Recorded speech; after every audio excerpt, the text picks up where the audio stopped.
Hello, Garland Nixon here, and we are with Professor Richard Wolff, and we're going to talk about the economic ramifications of this conflict. Let's talk.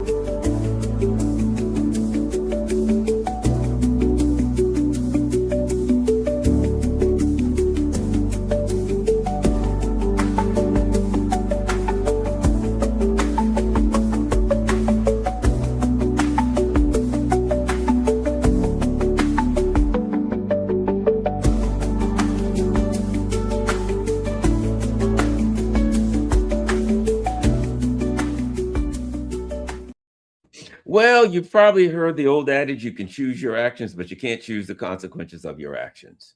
And I think that a lot of Americans who have been badly and intentionally misinformed are about to find out exactly what that means. We have with us Professor Richard Wolff, an internationally known economist. And what I'd like to talk about, Professor, with what we'd like to discuss with Professor Wolff is the economic ramifications of the decision that was taken here recently to launch what has been called, what is known in international verbiage as a war of aggression. And now the Straits of Hormuz have been closed. And you've probably, I'm sure we've heard all of the stuff about the Straits of Hormuz being closed, exactly what that means, 25%, whatever number of the world's oil is now on hold. Professor Wolff, your thoughts on what you see as the ramifications of this conflict, the potential ramifications of the conflict, what happens Monday morning when the markets open, things of that nature. Professor Wolff. Well, I think the biggest expectation of people looking at the markets opening tomorrow morning will be that everyone who's in a position to move money will be looking to move it in a way that saves it from what they guess will be the bad consequences of all of this, and to move it into the places where they think the consequences will be good. Let me give you some examples. For shipping companies, this is very bad. Straits of Hormuz are a very major passage from Asia to Europe. And now that we really are in a global world economy, any disruption anywhere ramifies, and that's a big one.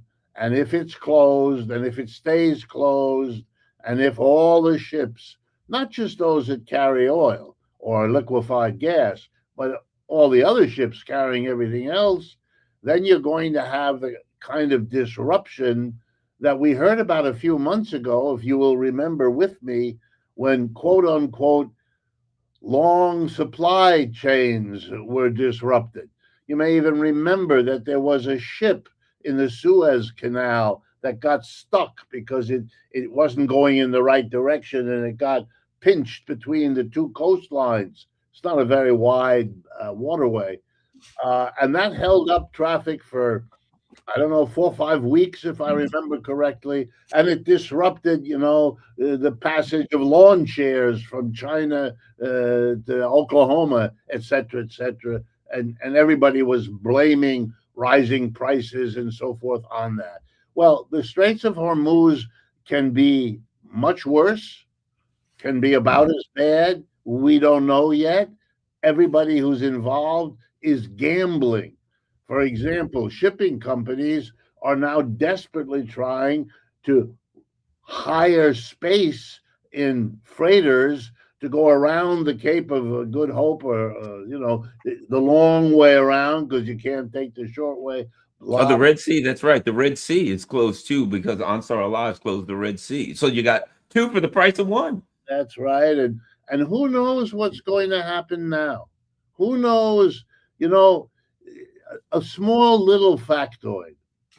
A while back, the Houthi people in Yemen decided that the activities in Gaza were so awful that they would step in to send missiles either into Israel or into the shipping lanes around that area to show some kind of support for the Palestinians, etc.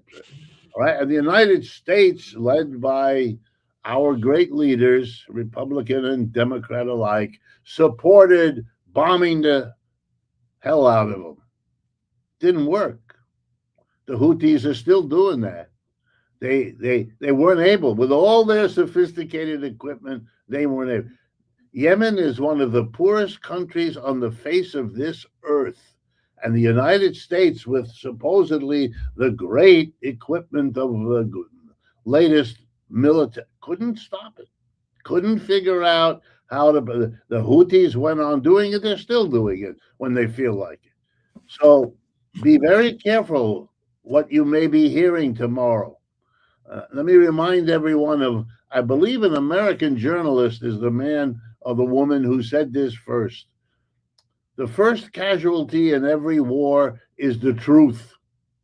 That's what gets killed.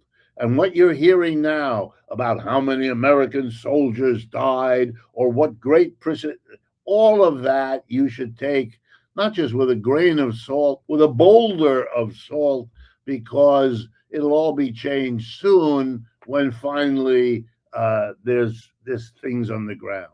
I want to also note some things about this that you're not going to get from the media. The United States has been involved in a whole bunch of wars since the end of World War II. The biggest of them, Korea, then Vietnam, then Afghanistan, and then Iraq. The United States didn't win any of them. Not any of them. It came to a draw in Korea, which is why there's a North Korea and a South Korea.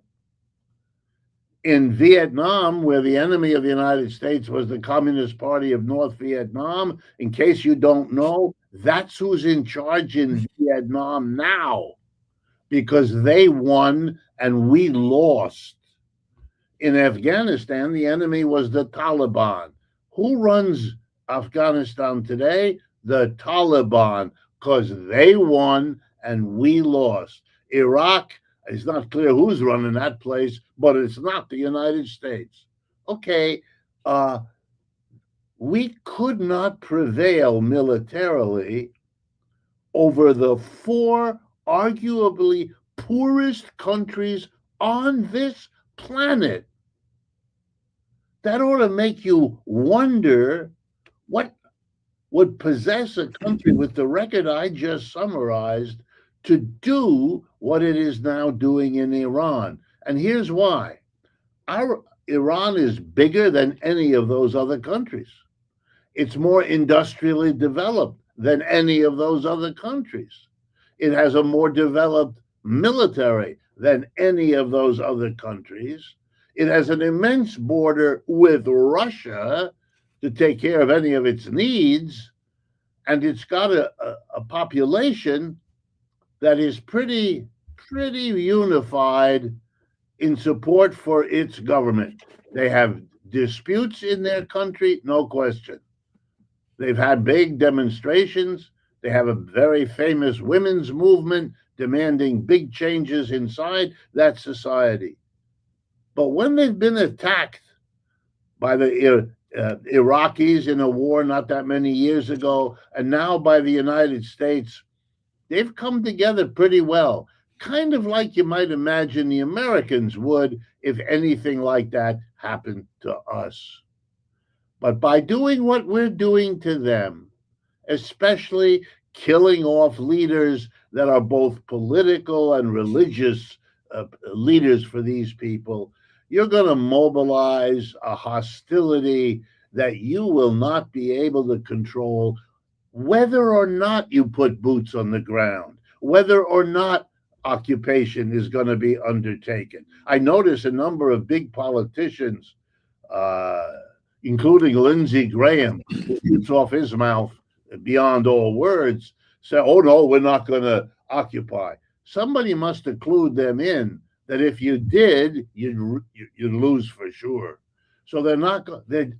Well, then let's stop. They are bombing Lord knows what. Of course, they will tell us it is military installations. According to the European press, which I read, the first damage was done to a girls' high school in Tehran. That's the truth of all these situations. But here's what it means economically: enormous uncertainty. Please be clear. Anyone who tells you this is going to happen or that is going to, you can't do that.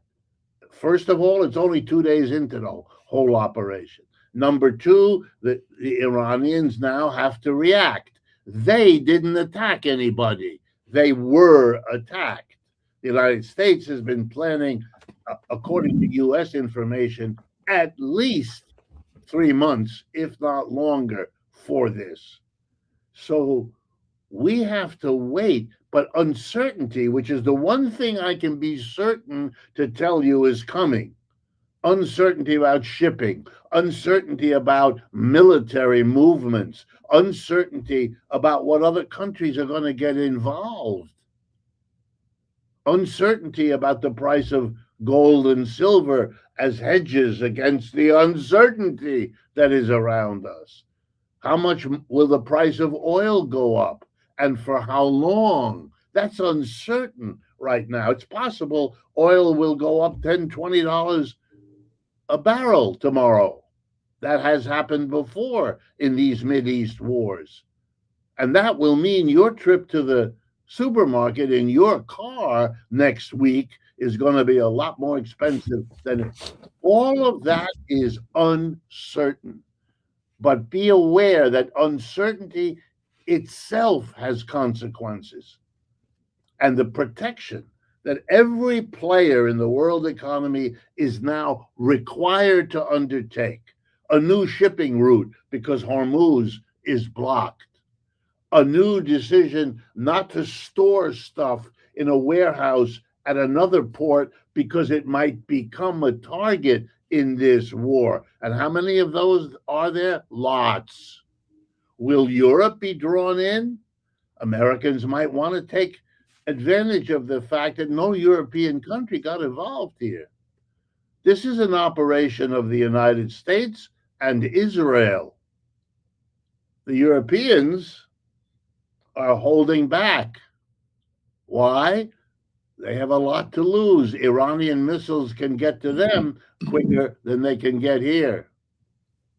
But we can't keep doing this as a nation, because as we keep trying and as the targets get bigger and stronger, and as the Russians and the Chinese have an alliance as looking at all of this and knowing that they're on the list for this in the future, they too may decide, we can't know, that this is the point where they make a stand themselves. Iran is full, from what I gather, Russian and Chinese missiles and Russian and Chinese specialists. Like the United States and Britain and Germany put their missiles and their specialists into the Ukraine. Everybody can play these games. And here's, of course, the worst thing: that none of this has anything to do with oil or shipping or anything else. There was no sign that Iran could or would attack the United States. None. They haven't done it. And, for them to try such a thing would be suicide, and they know it. So this might just be another one of these quickie wars, like the one last summer in Iran for 12 days, in which you do some damage, you flex your muscles for your domestic audience, you look like Mr. Tough Guy, which clearly Mr. Trump wants to look like, and then it's all over. And all that people can think of is, we in the United States, are led by a man who, in the nuclear age, plays military games like this. And that might be the most damaging fact for the future of the world economy that I can think of. Why? Let me conclude with that. The tariffs of Mr. Trump, those mechanisms he thought he could do that the Supreme Court has now told him he can't, at least not legally, do. Those were a declaration of war against the rest of the people of this planet. Unilaterally, without negotiation, he just said, I'm going to hit you with a tariff. And then he did the old criminal game, the two guys in trench coats who come into the dry cleaner and they say, we're here to pick up our $200 a week payoff, our protection fee. And the naive dry cleaner turns to them and says, what do I need? Who do I need protection from? And the two guys smile and they say, from us. And if you don't pay, you see the fire next door at your neighbor's store? Could spread, Gotta be real careful these days. Mr. Trump is treating the world this way. And they are already taking actions. I could spend the next 3 hours taking you through all of the steps being taken by all of the countries in the world to stop trading with the United States because it's too dangerous. One day they'll put a tariff, and then the market you thought you had in the United States will disappear on you because there's a tax on it, the tariff. Maybe he'll declare that you're an enemy. Maybe have nothing to do. These people, and then it's not just Mr. Trump, these people are crazy, is becoming a mantra in the world. We are going to have to live with the economic fallout from that. And let me assure you, it's all bad for us. They're protecting themselves against the United States. And why? Because of just what happened over the last couple of days. That threatening that country for years, bombing it already once, now bombing it again. For what? It's thousands of miles away. The oil that comes out of Iran doesn't come to the United States. It's irrelevant. This is very, very serious. And one final word. One of the places that does use Iranian oil and that does need the Straits of Hormuz is Europe. Europe is having to pay, in case you don't know, 3 to 4 times for the energy it uses, oil and gas, to run its factories, to warm its houses in the winter. It's already paying wild amounts of money because they thought they could control Russia by sanctioning Russia, by refusing to buy oil and gas, which Russia has enormous amounts of. This is going to make oil and gas even more expensive, and therefore disadvantage the Europeans even more than they already are. Germany is in recession, and Germany was the industrial powerhouse of Europe. For the Germans, this is another disaster, and they too are tiring of being at the wrong end of U.S. foreign policy. We can cheer all we want, but I've just given you a partial list of the costs that are mounting from this kind of behavior. Dr. Wolff, let me ask you this, because it's something I want to try to understand. One of the things that I've heard, and maybe you can explain it, this is what I've heard. Well, if they close the Straits of Hormuz, the derivatives market could collapse. Then something about speculation in oil futures, right? If you could explain the derivatives market and why people feel that it could collapse as a result of a closure of the Straits of Hormuz.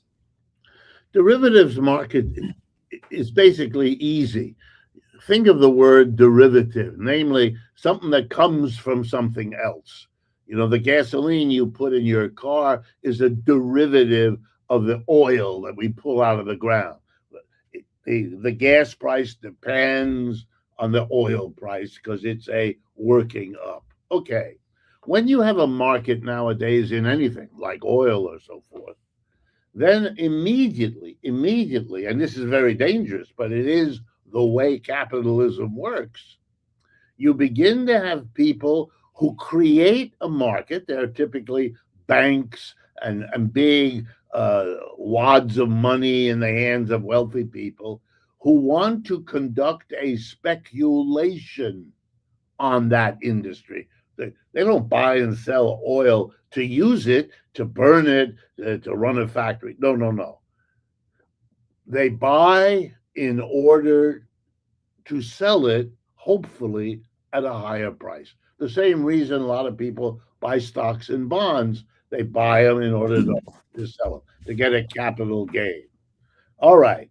That means that the people who buy oil for a practical reason, to run factories, to run cars, have to worry that all the people buying oil and the right to oil will drive up the price, which is what they want after all. They're buying it and hope to be able to sell it at a higher price. So they love that the act of buying it would take it kind of off the market for the people who need to use it, driving up its price, which is good news for them.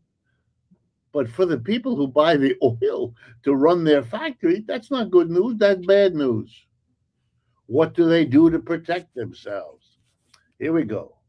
They buy a derivative. Here we go. It's a piece of paper that says if the price of oil goes above, pick any number you want, let's say $80 a barrel. It's not that high now, but it could get there, maybe even tomorrow. All right. There's a market where you can get a piece of paper which is worth this.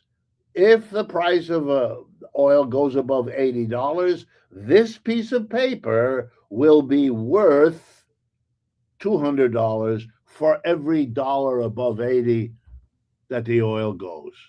So it's like insurance. It's like insurance. And the people who buy it like an insurance policy. They will spend $40 on this piece of paper. By the way, I can write the paper. I don't need any money at all. I just write the paper.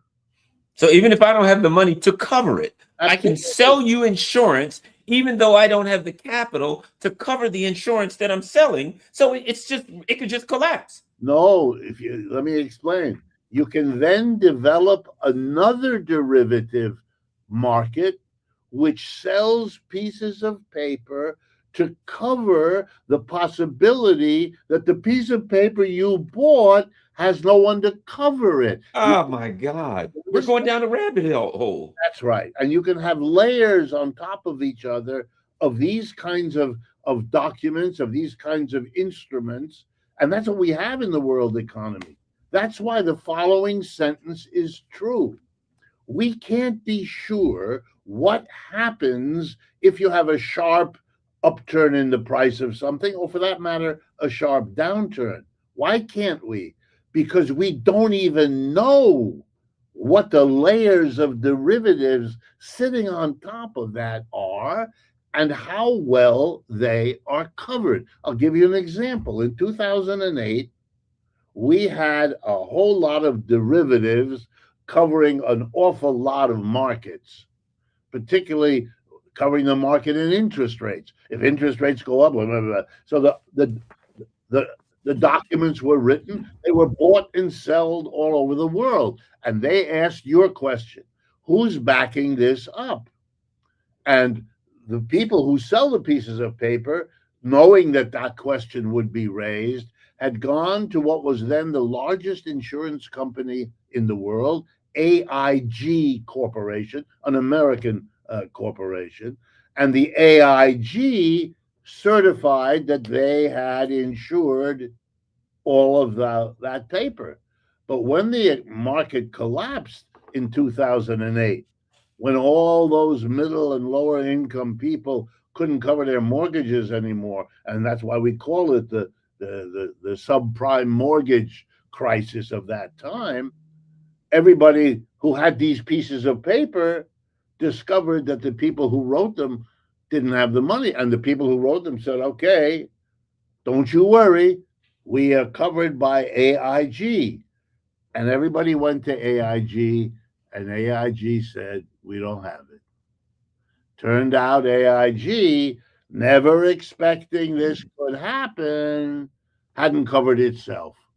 All you need is one player in this game to make that bet.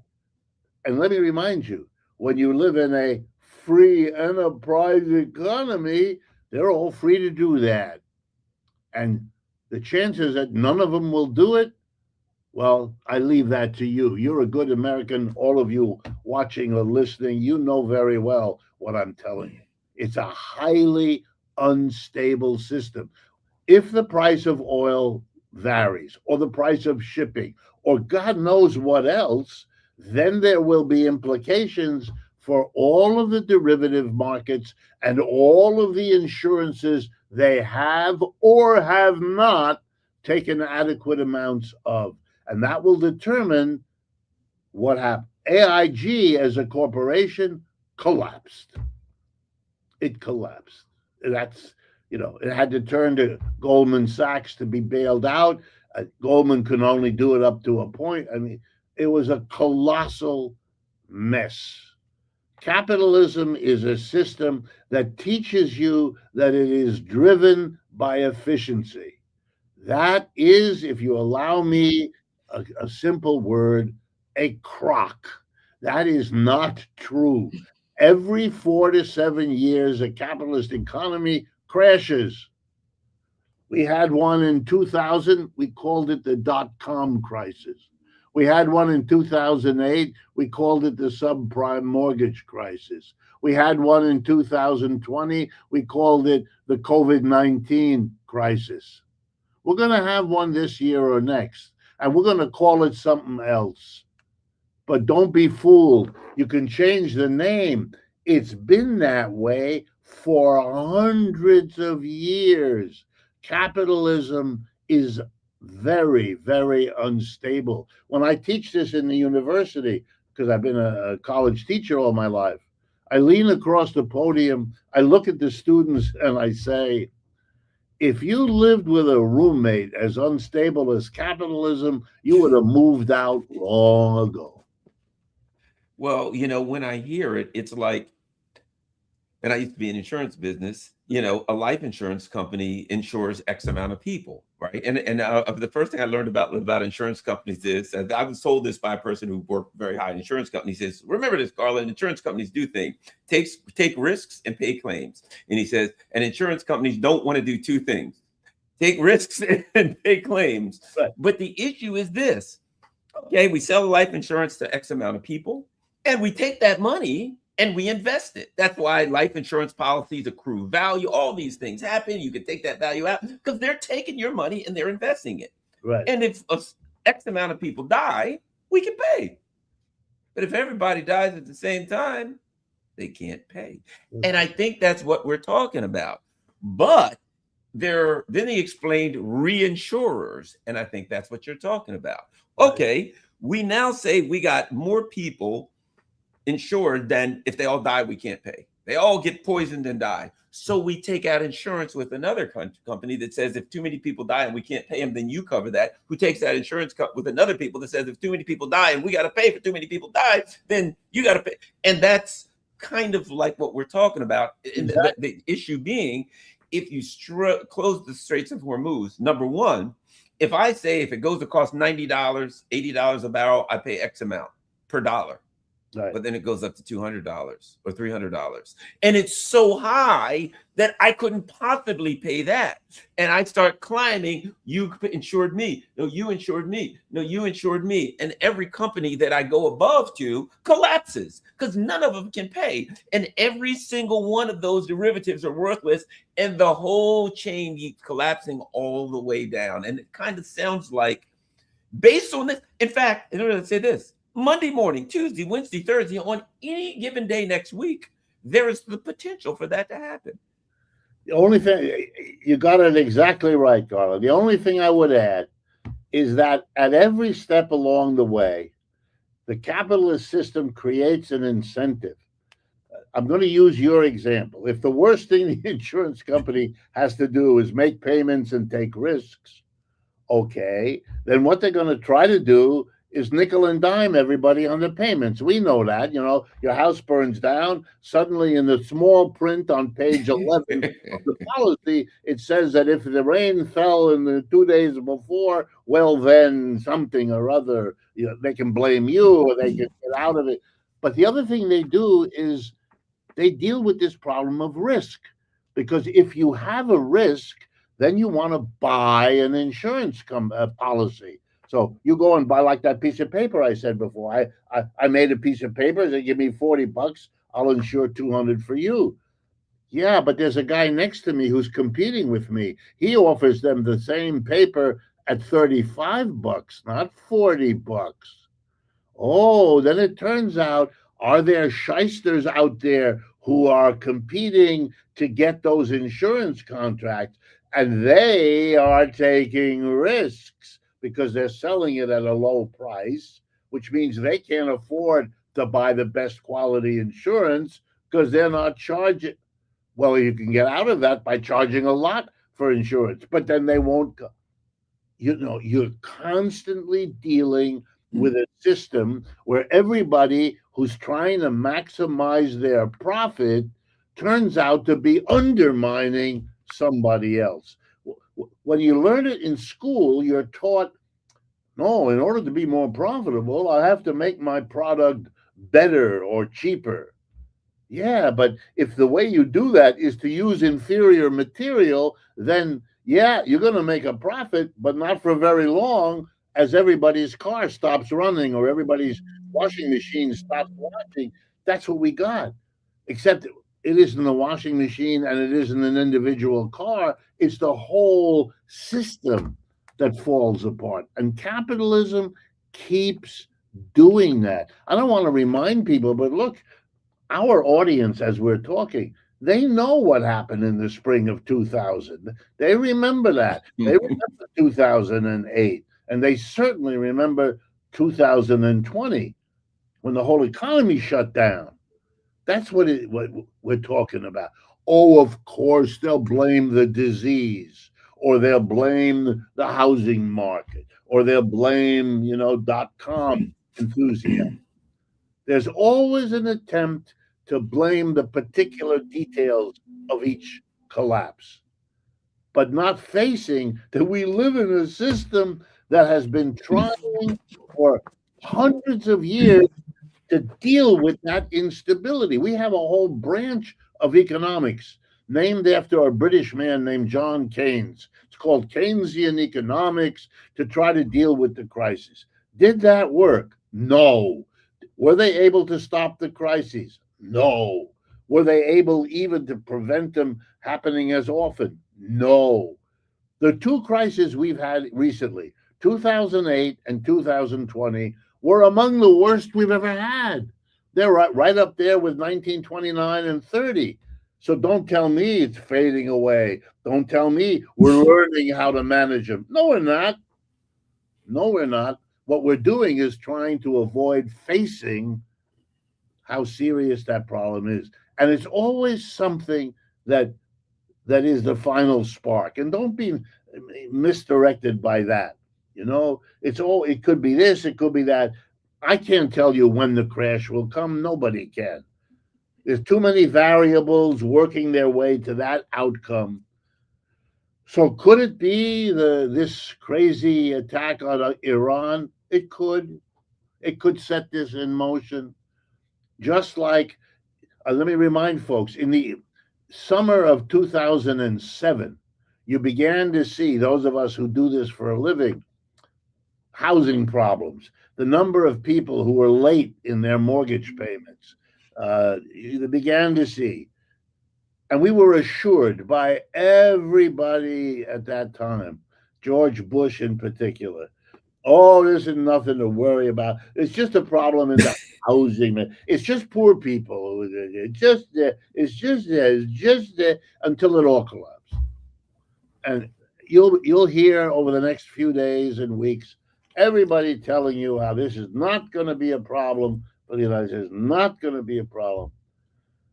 Mr. Trump gave a speech after the bombing of Iran last summer in which he said, I'm quoting now, we have been wonderfully successful. We have, and this is the word he used, obliterated their nuclear capability. What was one of the reasons given for what was done over the last 2 days?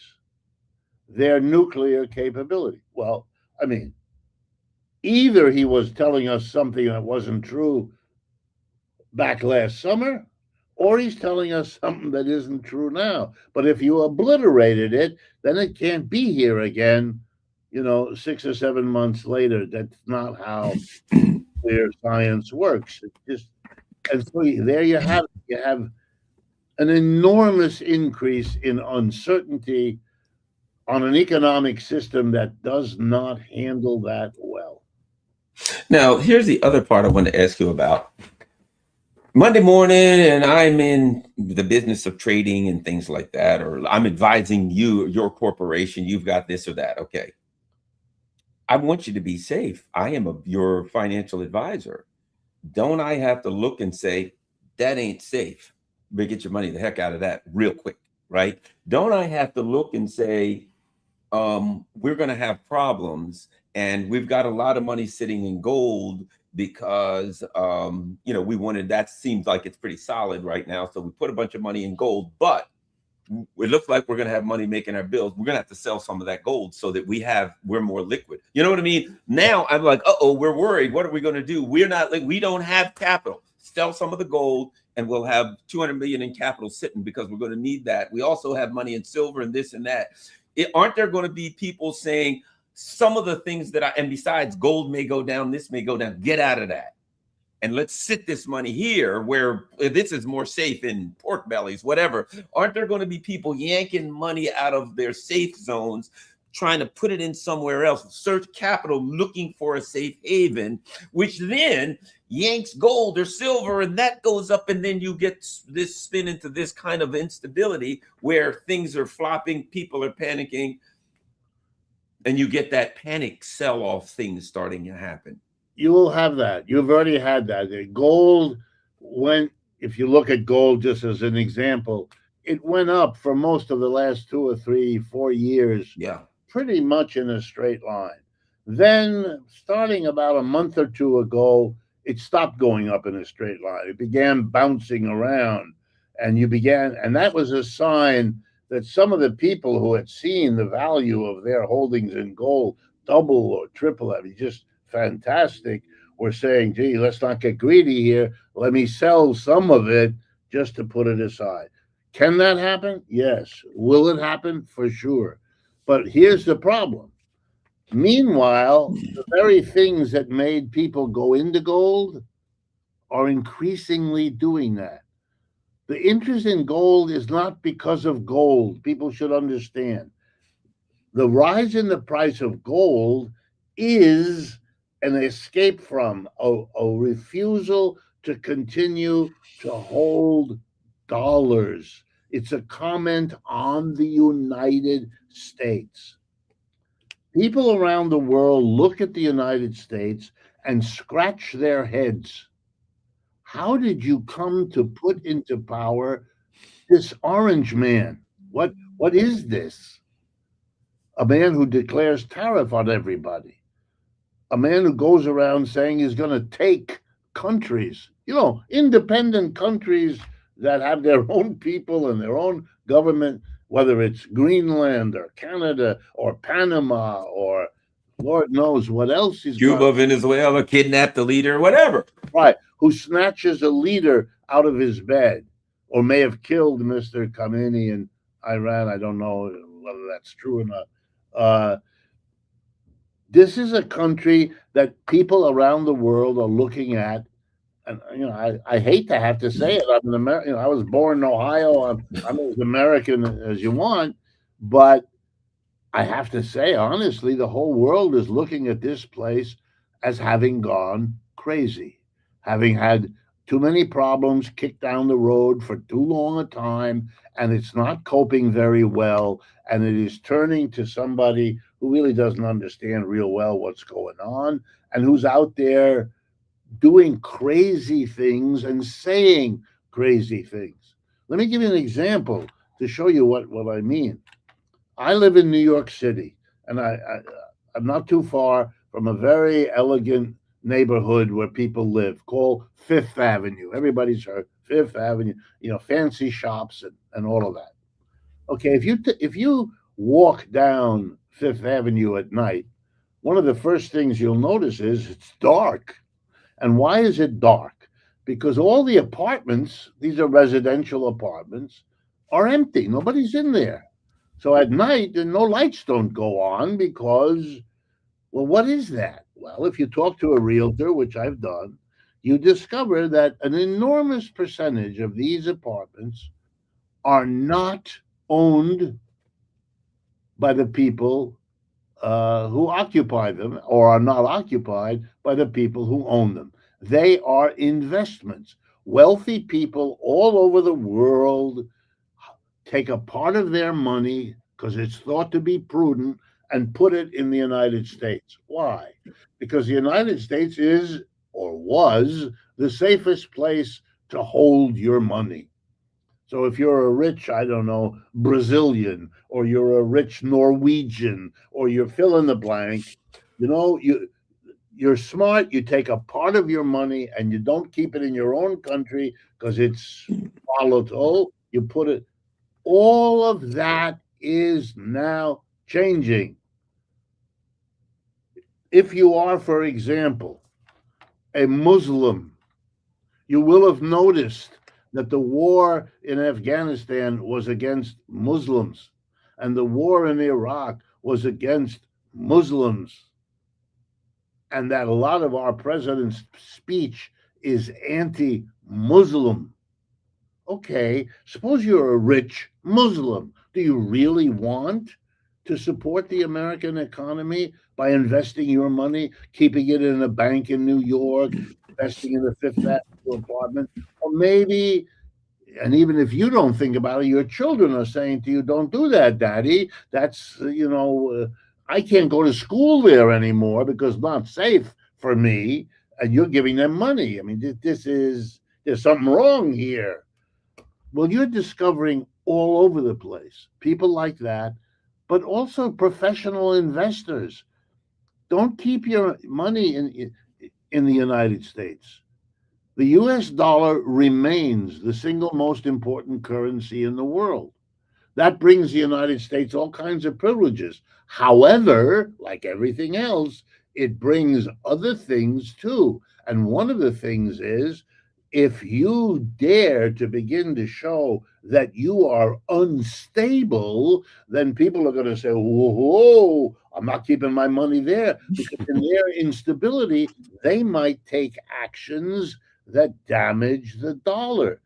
Let me explain to people. Since Mr. Trump took office on the 20th of January last year, the dollar has fallen by almost 20%, 15 or 16, fallen. That means if you're a country like China or Japan, who own huge amounts of dollar assets, they've really been hurt by the United States. They're not happy at all. China, not just because they're our adversary, but China has dropped its holding of US dollar assets from $1.2 trillion, which it was 10 or 12 years ago, to about 600 billion now, half. They got rid of it. And when you asked them, because you can't hide this stuff, when they were asked, why are you doing this? They said it's not safe. We're not doing it's not. We don't know what Mr. Trump will do next.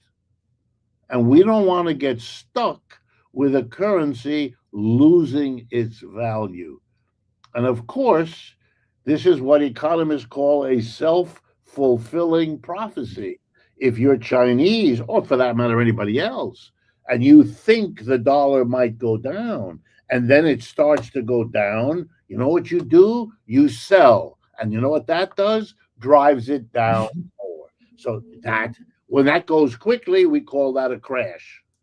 When it goes slowly but steadily, then we recognize that's the situation we're in now. And you know something? That's not the time you want to go to war against other people, because that doesn't look smart at all. Mr. Trump announced a few weeks ago that the defense budget, or now we call it the war budget for next year, is going to go from $900 billion roughly to $1.5 trillion. That's an increase of 600 billion in 1 year, a two-thirds increase in one. We've never done that before. Well, let me ask you a question. Where the hell is the money going to come from? Where? Where do you get the answer over the last 40 years has been, oh, we don't have any problem. We'll borrow it. Not anymore, you won't, Jack. People are not lending you. They don't want to lend to you. Can you convince them? Only one way, Jack, by raising the interest rate a lot. But here's the problem. If they raise the interest rate, nobody will buy a car in this country anymore because they won't be able to afford it. And the housing market will fall apart because nobody can afford a mortgage. We're celebrating this last week. Mortgages went below 6%. If Mr. Trump tries to borrow for that defense increase, which he's committed to, the interest rates are going to go crazy. And you and I will be sitting here trying to explain to the American people why that's happening to them, why your credit card is being refused because you can't even make that low monthly payment to keep it going, etc. Let me summarize this, Garland, for you with my gray hair, which you can see, and I can tell you're a friend of mine because you have a little bit too.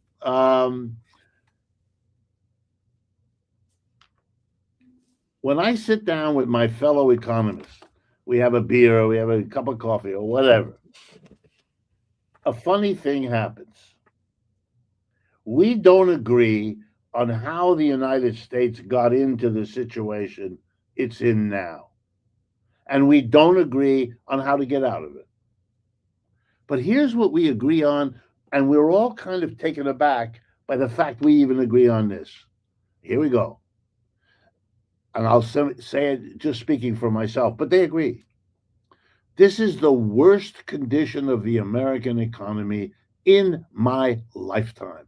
I have never seen this collection of problems crowding in on each other with no clue among the people in charge as to what to do. They're not doing, it's beyond words. He can't have the tariffs. The tariffs brought in, under 200 billion. So how's he going to raise the budget for defense by 600 billion if the only new revenue is a tariff for 200? Answer is he can't do it. He can't do it. Is he going to give up on the big defense? Then all the defense contractors will be beating him up. And they're powerful. He doesn't want that. On the other hand, if he tries to borrow the money, he's going to have to drive up the interest rates. He's been busy hounding the Federal Reserve to cut interest rate. How's he going to turn around? There are no answers to these questions. And I got so many of these questions that you get that statement I just made that I've never seen. I've never seen the American economy. It's always before there have been problems, but I've said, well, if they do this and this, maybe they can kind of get out of it. Now I'm looking, I don't see an exit. And if you want my honest opinion, this bombing of Tehran, that is a huge distraction from the problems we have, which are about our economy and our society. And this is all not wanting to face this. And if it isn't a distraction from economics, well, then it's a distraction from Mr. Epstein. Look, in 5 minutes, we got 5 minutes, which I don't understand the bond markets all that well, a little bit. this week, could we look at a significant problem as a result of what's happening in the Straits of Hormuz, as a result of the derivatives of all of this crap? Are the bond markets in jeopardy in the near future also as a result of this? Well, in the near future, I don't think so. I think that the bond markets, like the stock market, will want, and this I'm sure of, they will want this to be over yesterday. Right. They don't want this. They everything that the president says, they make fun of, not just privately, publicly. All right, you did it. You dropped your bombs. You look like you're a tough guy. Stop it. Stop it. If Hormuz was jammed, let's help clear the mines or whatever they put in there. Stop. They don't want. That's why I stressed it at the beginning, Garl. They don't want the uncertainty. The uncertainty is their enemy, and the longer he stays there, the longer because he can't overcome the uncertainty by taking charge. He doesn't have the military means to do that, and those people have the military means to resist him. So don't go there, right? And what else are you going to do? What, are you going to keep bombing them? That looks ridiculous. There's nothing's coming back. What are you doing?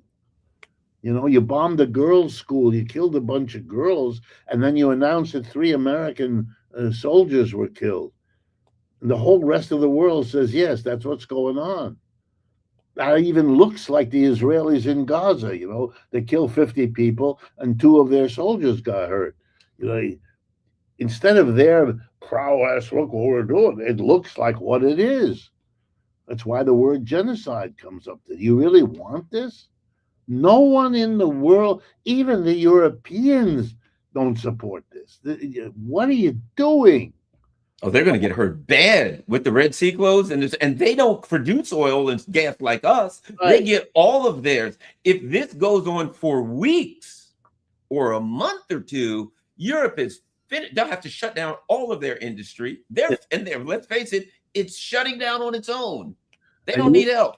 You might see, because I pay a lot of attention. My parents were immigrants to the United States. I was born here, but my folks were born in Europe. My mother was German, my father French. I can assure you there's an enormous movement in Germany and France and England too to stop this policy, to go back to the Russians and say, we'll make a deal with you. We'll end the war in Ukraine, and we want to buy Russian oil and gas. And if they close Hormuz, they now have a bigger interest than ever. And if they do that, you can be damn sure the Russians are going to demand the quid pro quo, do all that. And that's going to be, you can't be the lapdog for the United States anymore. You got to have your own. We're talking about, he has to stop it. It's very hard for him to stop it. He will cause enormous trouble if he doesn't stop it. He will have trouble if he does. The Democrats are going to have a field day. You spent billions of dollars to bomb Tehran for 3 or 4 days. What are you doing? What does that change? Nothing. Nothing. So what's it for? And if more Americans lose their lives, I don't know. I mean, it's just more and more of this. It's a disaster. Professor Richard Wolff, tell everybody where they can find you online and all your works. Easiest thing to do is to go to our website, democracyatwork.info.